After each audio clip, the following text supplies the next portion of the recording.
Salut à toi, jeune citron pressé d'Amazonie, j'espère que tu vas bien. Putain, Ro, je sais pas si t'as remarqué, mais on est 100 000 abonnés sur ma chaîne YouTube. 100 000 abonnés, bordel de cul! Ça veut dire qu'il y a 100 000 abricotiers qui veulent devenir des Zeus un jour. Moi, je trouve ça magnifique.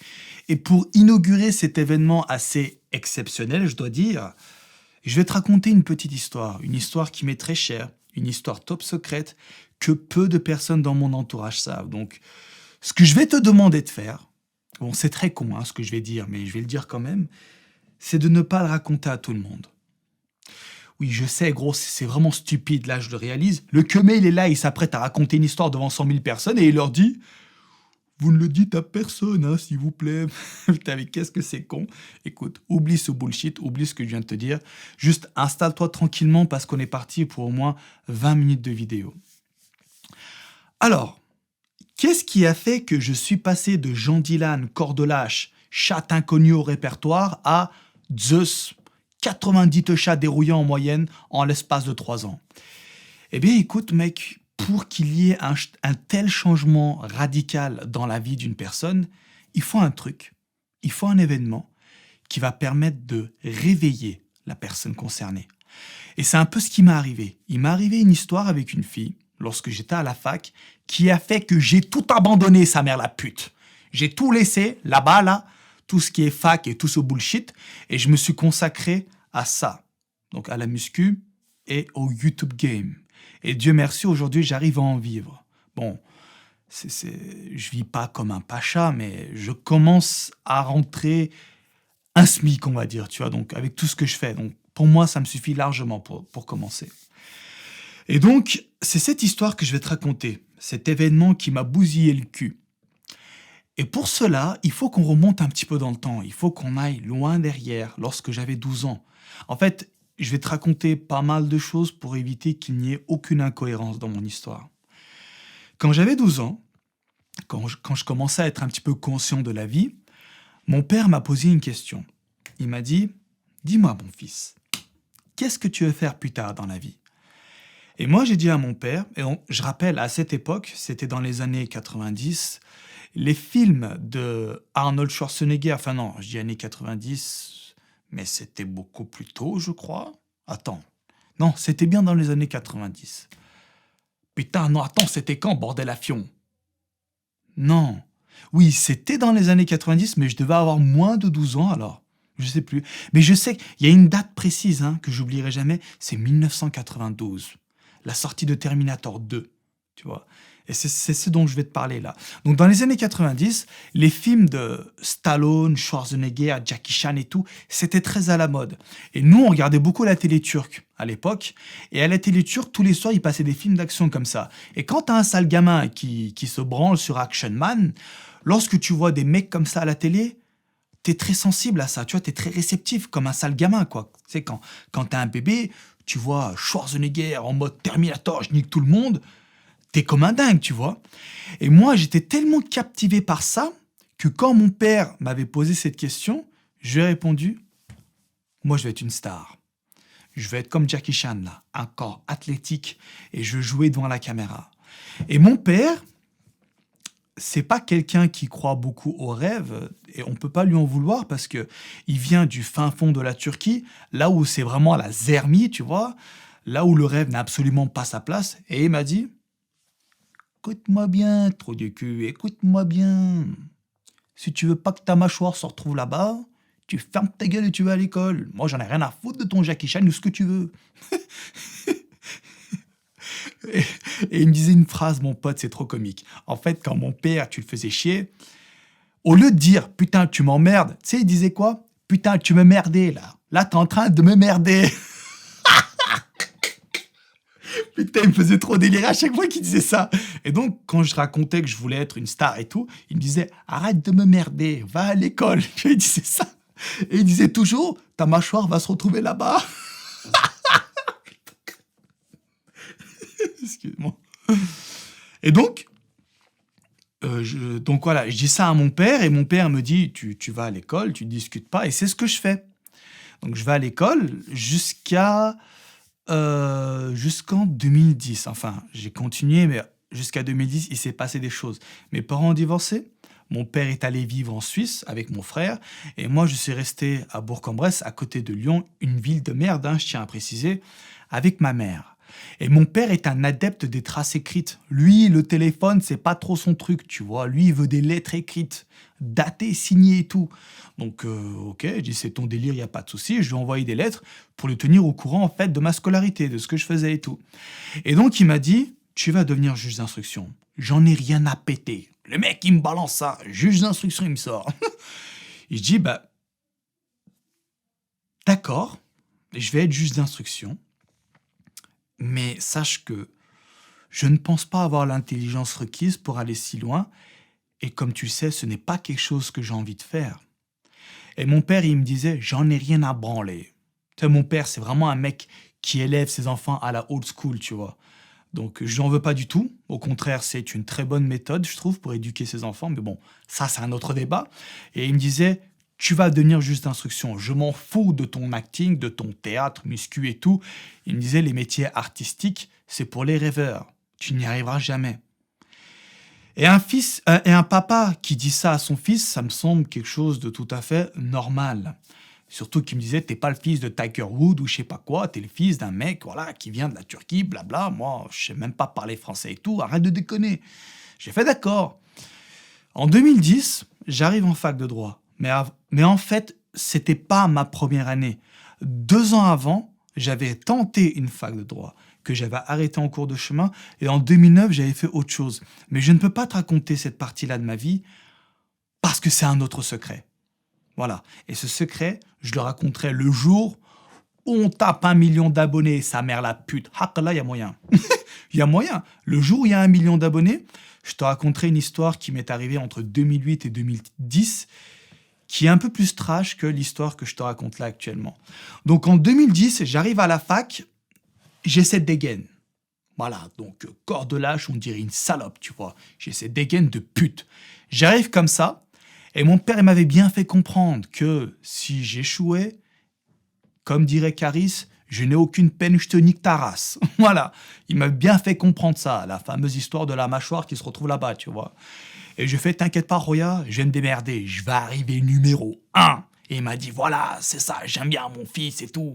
Je fais, ok. Je fais le premier semestre, ça se passe bien. Tu vois, je m'en sors plutôt bien. Et en fait, je faisais en sorte de n'avoir aucun pote et aucune copine. De toute façon, mon pote, quand t'as une dégaine pareille, le vagin est une chose totalement inaccessible. Hein. C'est juste impensable. Tu n'y penses même pas. C'est comme si moi, aujourd'hui, je roulais en Lamborghini. C'est pas possible. Tu vois, c'est juste pas possible. Ben pour moi, c'est pareil à cette époque. Mais ça m'arrangeait. Du coup, ça m'évitait en fait d'être perturbé par les éléments, on va dire, perturbateurs tout simplement. Donc, premier semestre, je m'en sors bien. Ma vie, c'est McDo. Je travaille au McDo donc pour financer tout ça. Et fac de droit. Pas de muscu. Mon père, il était vraiment contre ça. Pour mon père, c'est un truc d'homosexuel, tu vois. Et pour lui, c'était vraiment une perte de temps. Donc, voilà, je faisais tout ce qu'il me demandait de faire. Et arrivé au premier semestre, je m'en sors bien, je valide pas toutes les matières, mais les grosses matières. Et là, au mois de janvier, quand on attaque le deuxième semestre, un jour, je me cale à la bibliothèque comme ça. Et là, gros, je te mens pas. T'as une putain de bonasse qui vient s'asseoir en face de moi. J'étais en train de faire, Zerma, une dissertation en droit constitutionnel. Donc, je suis en train de faire. La meuf se pose devant moi et elle me regarde. Je dis, mais putain, mais pourquoi elle me regarde celle-là, tu vois? Et moi, je faisais tout pour ne pas dévier mes yeux de la feuille. Elle me regarde, elle insiste et tout, elle se met en face de moi, elle gesticule un petit peu, tu vois, pour que je la remarque. Putain, je lève ma tête, je la regarde, j'avais un casque, tu vois. Peut-être qu'elle me parlait, j'entendais pas. Et elle me dit « Salut ». Je lui dis « Salut, ça va ?» Je fais « Ben ouais, ça va et toi ?» Elle me dit « Ouais, ça va. Qu'est-ce que tu es en train de faire ?» Ben là, je suis en train de faire le TD pour le droit constitutionnel, la semaine prochaine, la dissertation. Elle me dit « J'ai entendu dire que tu te débrouillais plutôt bien. Est-ce que tu pourrais m'aider un petit peu ?» Je lui dis « Écoute, je suis une bouse ambulante, hein, je suis une grosse merde, moi, à ça. Mais si tu veux, vas-y, que je te montre ce que j'ai fait, il n'y a pas de souci. » Elle s'assoit à côté de moi, elle s'approche. Et là, je commence à montrer ce que j'ai fait. Je raconte, j'écoute, grand 1, grand 2, sous-partie, Zerma, introduction, problématique, tu sais, toutes ces dissertations à la con là de droit constitutionnel, les élèves en droit sauront de quoi je parle, hein. Pendant que je lui racontais tout ça, elle en avait rien à péter. Elle s'en battait les couilles, la meuf. Elle faisait que de me regarder, en fait, pendant que je racontais le truc. Et là, je regarde, je dis, mais attends, t'en as rien à foutre de ce que je te dis, je vois depuis tout à l'heure, tu me fixes. Et là, elle me dit, tu sais que t'es un mec très bizarre. En fait, si je suis venu te parler, c'est parce que mes copines pensent que t'es un mec très, très étrange. Et t'as un look assez atypique. Parce que c'est vrai, j'étais le seul, en fait, dans ma promo à avoir un look un peu emo-punk, tu vois. Et elle m'a dit, bah, tu m'intriguais beaucoup, donc je voulais parler avec toi. Je fais, ben, écoute, il n'y a pas de souci, parlons. On commence à parler de tout et de rien, on se prend vite d'affinité. Et là, on commence à être de plus en plus proches. Le lendemain, en amphi, elle s'assoit à côté de moi, et ainsi de suite, jusqu'à qu'un jour, Zeus m'envoie ses couilles. Un jour, Zeus me dit, Efkan, aujourd'hui, je vais te faire pousser des couilles au niveau de ta queue. Tu vas aller vers cette meuf, tu vas l'embrasser comme un titan. Et c'est ce que j'ai fait. Un jour, je suis arrivé vers elle, mon pote, je sais pas ce qui m'a pris, j'ai chopé la rage du terre-terre, je l'ai attrapé par la racine de ses cheveux, je l'ai tiré vers moi, je l'ai embrassé comme Apollon, tu vois. Comportement qui n'était pas en adéquation avec mon physique de tepu. Faut dire ce qui est, tu vois, j'avais vraiment un physique de lâche. Mais ça m'a plutôt bien réussi. Et là, on est en couple, et c'est à ce moment-là, gros, que les emmerdes commencent. Enfin non, pas tout de suite, il n'y a pas d'emmerde. On est en couple de janvier jusqu'à la fin de l'année, jusqu'au deuxième semestre. Et arrivé à la fin de l'année, donc 2-3 semaines avant, je suis chez moi, je l'appelle. Donc, on va l'appeler Vanessa, ok? Comme la fameuse histoire avec les shampoings et tout, tu sais, la Vanessa avec les gros seins. Et je dis, ah Vanessa, dis-moi, il y a moyen que tu passes chez moi, vas-y, je te dérouille, on fait un trou dans l'espace-temps au calme. Et on révise après ensemble, vu que c'est bientôt les partiels. Et là, elle me dit, ouais, non, Efkan et tout, je suis fatigué, je me sens pas en forme aujourd'hui, je viendrai demain. Je lui dis, d'accord, pas de souci, si jamais tu as un souci, tu m'appelles. Elle me dit, d'accord, c'est gentil. Je raccroche, je commence à réviser. Une demi-heure après, j'ai un pote qui m'appelle. Et c'est un pote dans le même style que moi. Il me dit, Efkan, vas-y, viens, je suis avec un pote là, on passe te chercher, on va se foutre une race, et puis on va au bal à Sertine là-bas. Et Sertine, c'est un village tout pourri qui se trouve à côté de mon village qui est encore plus pourri. Et Zermatt, un bal, c'est, voilà, il y a une fête en plein air, il y a de la chatte, il y a des bites, il y a tout ce que tu veux. Et je dis, bah vas-y, ok, on y va. Et je vais pas te mentir, à cette époque-là, j'étais quand même une sacrée merde. Je buvais pas beaucoup d'alcool, rarement, mais quand je buvais, c'était pas pour de faux. Donc, je monte dans la bagnole, on commence à boire, on est tous défoncés. J'arrive là-bas, je sors de la bagnole, je vois des gens au loin. Qu'est-ce que je vois? Plein de Vanessa, plein de chattes, plein de queutards. Je me dis, ce soir, ça va baiser. Ce soir, il va y avoir des films de cul là-bas. Et je me suis dit, bah putain, j'ai rien à faire là. Sauf que, et là, il y a un souci. Au loin, je distingue une silhouette qui m'est très familière. Mais cette personne qui est là-bas, je la vois, mais elle ne me voit pas encore. Et tu sais, c'était qui? C'était ma meuf de l'époque, donc la fameuse Vanessa. Elle était en train de limite se faire baiser, comme ça, ils étaient tous bourrés, tu vois, même drogués, je sais pas ce qu'ils avaient pris, devant tout le monde et surtout devant moi. Elle se faisait défoncer Zerma par un rugbyman, un mec soi-disant balèze. C'était un tas de graisse, hein, tu vois, c'était pas le genre de mec body fat cool et tout, non, c'était un gros lard. Mais une Vanessa qui coûte, tu sais, ça connaît pas grand-chose à la muscu. Tu mets un mec massif, elle va se dire, putain, il est musclé. Alors que non, il peut être gras, il peut être flotteux. Voilà, tu vois. Et gros, quand j'ai vu ça, sur le coup, j'ai bugué. Mais attention, j'ai bugué façon compétition. Tu sais, quand Windows affiche l'écran bleu, là, ou quand tu vas te connecter sur un lien et ça te met 404 not found. C'est un peu ce qui s'est passé. Et donc, je bug comme ça. Et mec, mon esprit était vraiment attiré par quelque chose, je sais pas. C'était un moment assez unique que je vivais. Bon, ça va peut-être ressembler à de la superstition, ce que je vais dire là, mais j'avais l'impression de parler avec quelqu'un dans un endroit vide. Tu sais, comme dans Dragon Ball Z, lorsque Son Goku, Son Gohan et tout, ils vont s'entraîner dans la salle où le temps est ralenti. C'est une salle toute blanche. Eh ben, c'était un peu ça. J'avais cette vision-là et je parlais avec quelqu'un. J'étais complètement déconnecté, c'était vraiment ouf. Et ce quelqu'un-là me disait, réveille-toi, trou du cul. T'as fait le mauvais choix dans ta vie, t'es pas censé être là. C'est pas ici ta place. Réveille-toi, enculé! Et il mettait des tartes dans la gueule, tu vois. Et je sais qu'à côté, il y avait mes potes qui me parlaient, mais je les entendais pas. Putain, c'était vraiment spécial hein, comme moment. Là, t'es en train de flipper. Là, t'es en train de me prendre pour un fou. Non, mais je suis sûr que tout le monde, un jour, vivra des moments comme ça, assez exceptionnels. Et donc, je reprends mes esprits, et là, je dis à mes potes, ramenez-moi chez moi. Ils me disent, quoi? Tu veux pas la déboîter, cette putain? Vas-y, on prend la batte de baseball, on va briser leurs jambes. J'ai dit non. J'ai un plan beaucoup plus machiavélique que ça. Ramène-moi chez moi, je vais tous les niquer. Ils m'ont dit d'accord.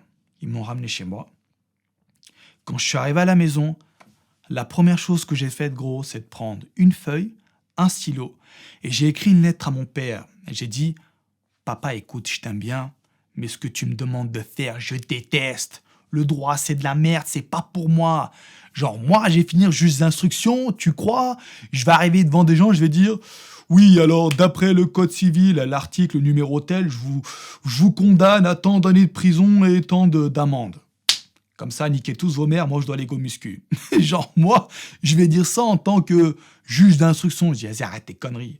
Donc, j'envoie une lettre à mon père pour lui dire ça, comme quoi j'arrête tout. Et je lui dis que je vais enfin commencer ce que j'ai toujours voulu commencer.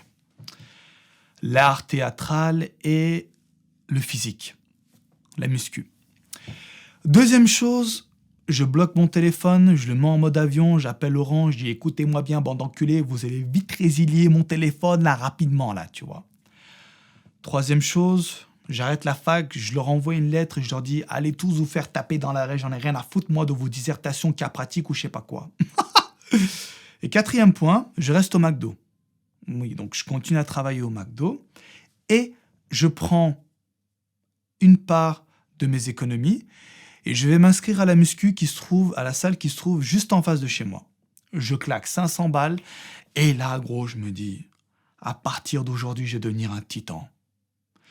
J'ai franchement supprimé tous mes amis. Enfin, c'était des potes plutôt. Les amis, je les ai gardés. Mais les mecs qui me servent à rien à part passer du temps, j'aurais dit, bon, on arrête tout. Moi, j'ai pas de temps à perdre, c'est fini, tu vois. Là, je dois devenir un champion. J'ai quelque chose à accomplir. Et donc, je me suis enfermé. Mais vraiment, façon extrême. Je répondais pas au téléphone. Je sortais de chez moi juste pour aller m'entraîner et pour aller faire les courses. Voilà, j'étais vraiment dans un délire, tu vois. Je m'entraînais 6 fois par semaine. Je mangeais 6 fois par jour et je dormais 9 heures par nuit. Je mangeais muscu, je dormais muscu, je pensais muscu. La seule chose en fait que je voulais faire en priorité, c'était de foutre la rage à cette pute. Tu vois, lui montrer l'étendue de sa connerie monumentale. Elle m'a trompé, genre, pour un mec plus balèze que moi, eh ben, je vais te faire regretter amèrement ton choix, espèce de chiennasse. Voilà en fait le but premier, c'était ça. Bon, certains diront que c'est complètement stupide de faire de la muscu pour se venger ou quoi, mais sache que ça m'a très bien réussi. Et si je n'avais pas réussi, je ne serais pas là aujourd'hui en train de te parler en face de cette caméra. Donc, je m'entraîne et tout, tu vois, assidûment, je suis très très déter. Et au bout de 6-7 mois, quand je commence à prendre forme, je me dis, ça y est, c'est le moment de faire une chaîne YouTube. Et quand j'ai commencé à faire la chaîne YouTube, c'était pour 2 raisons. D'une part, pour voir c'était quoi l'audiovisuel, mettre un pied dedans, vu que c'était vraiment ma passion, tu vois. Et de 2, pour que cette putain me remarque, pour qu'elle me voie, tu vois, ce que j'étais devenu. Et devine quoi, gros? Ça a marché. Ça a marché. Putain, mais comment je suis très machiavélique comme gars, quand même. T'as vu quand même toute la fourberie que j'ai en moi quand il s'agit de faire la guerre, entre guillemets, pour Paige Hathaway. T'as vu mon plan ultime? Mais je vais la broyer, cette meuf. Là, il faut que j'invente un nouvel adjectif pour qualifier la puissance de l'acte sexuel que je vais pratiquer avec cette meuf. Je te jure. Putain, ce jour-là, je vais ramener des caméras. Je vais faire un film de cul, mais je vais le vendre à 1 million d'euros, je te jure. Donc, que ce soit pour Paige Hathaway, que ce soit pour gérer Vanessa dans le rayon shampoing là, sur mon autre chaîne, ou que ce soit pour faire une vengeance subtile, noble, j'ai toujours des idées sournoises, tu vois. Enfin bon. Et donc, cette meuf, je l'ai revue, la Vanessa. Non seulement elle m'a remarqué sur YouTube, et un jour, je vais m'entraîner à Lyon, à Villeurbanne, au Giga Gym. Je sors de la salle et là, je vais dans le métro. J'étais en mode Ghost Gym, tu sais, moi je m'en bats les couilles, de toute façon ça t'a remarqué maintenant. J'étais là, je sors mon pot de protéines dans le métro, je sors ma banane, je sors ma pêche, je sors mon shaker, je sors Animal Pack, je fais un putain de pique-nique dans le métro. Et t'as les mecs dans le métro, ils me regardent, mais c'est qui ce mec? Mais il sort d'où? Putain, le métro il brasse, je fous de la poudre partout. C'était énorme ce jour. D'ailleurs, c'est que j'ai fait une vidéo où justement on me voit taper des shakers et tout dans le métro à Lyon. Putain, c'est énorme. Enfin bon. Voilà, donc je fais mon pique-nique dans le métro et je descends place Bellecour. Et là, gros, quand je sors du métro, je vois une meuf qui court. Elle s'est crue dans la maison, la petite prairie, la maison dans la petite prairie. Comme ça, comme un film américain, genre F-Can et tout, tu vois. Je me retourne et je vois quoi? Une bombe. C'était elle. C'était Vanessa. Elle me dit, putain, comme t'as changé, mais qu'est-ce que t'es devenu? J'ai essayé de te joindre, tu donnais plus de nouvelles, j'ai pas osé venir sonner chez toi, je t'avais plus sur Facebook, j'arrivais plus à te joindre au téléphone et tout. Je lui ai dit, ferme ta gueule. Ferme ta putain de gueule, espèce de putain. À partir de maintenant, si tu veux m'adresser la parole, tu te mets à genoux devant moi. Gros, quand j'ai prononcé cette phrase, comment je me sentais puissant. Mais putain, on aurait dit Zeus il me tendait la main. Tiens, gros, utilise mon pouvoir divin. Affirme-toi comme un demi-god. Putain, je me sentais trop balèze. Et cette pute, devine, elle a dit quoi à ce moment-là? Elle a hésité. Cette mange-merde a failli se mettre à genoux. J'allais lui balancer, mais où est passée ta dignité? Déjà que t'en as pas. Et elle me dit, mais attends, mais je comprends pas, mais pourquoi tu dis ça et tout? Je lui dis, écoute, je suis au courant de tout, me prends pas pour le dernier des imbéciles, toi, t'es devenu une merde. Je sais que t'es devenu une merde. Et moi, je réussis ma vie. Donc, crois pas que je serai celui qui va t'enlever de ta vie de merde. T'as fini caissière ou je sais pas quoi. C'est pas moi l'échappatoire. Moi, je suis celui qui va t'enterrer, espèce de chiennasse. C'est ce que je lui ai dit. Putain, gros, je me suis retourné comme un guerrier. En plus, j'étais en Gold Gym. Hein. Tu sais, je m'en battais les couilles. Hein. J'étais trop stylé. Et je pars comme ça. Et là, elle commence à marcher derrière moi. Elle me dit, mais attends, mais je comprends pas et tout. Après, elle a lâché l'affaire. Et tant mieux. Elle est partie. Je suis parti. Et depuis ce jour, je n'ai plus jamais eu de nouvelles. Mais ce que je sais, c'est qu'elle me suit toujours. Voilà. Voilà en gros l'histoire, mec. L'histoire qui a fait que j'ai littéralement pété les plombs et que je me suis lancé dans la muscu d'une façon très sérieuse. C'est ça en fait, tu vois. Donc honnêtement, je n'en veux pas tellement à cette personne parce que si elle ne m'avait pas fait ça, je n'aurais jamais eu ce déclic et je ne serais pas là aujourd'hui à te parler, tu vois. Ça se trouve, je serais peut-être en 4e année de droit, je sais pas, mais j'aurais sûrement fait quelque chose que je n'aime pas faire. Alors qu'aujourd'hui, je commence enfin à gagner ma vie avec ma passion et c'est génial. Voilà. Donc, si jamais tu me regardes, chère demoiselle, merci de m'avoir niqué. C'est assez paradoxal, hein, ce que je dis. La meuf, je remercie de m'avoir trompé. Putain, mais c'est une dinguerie quand même.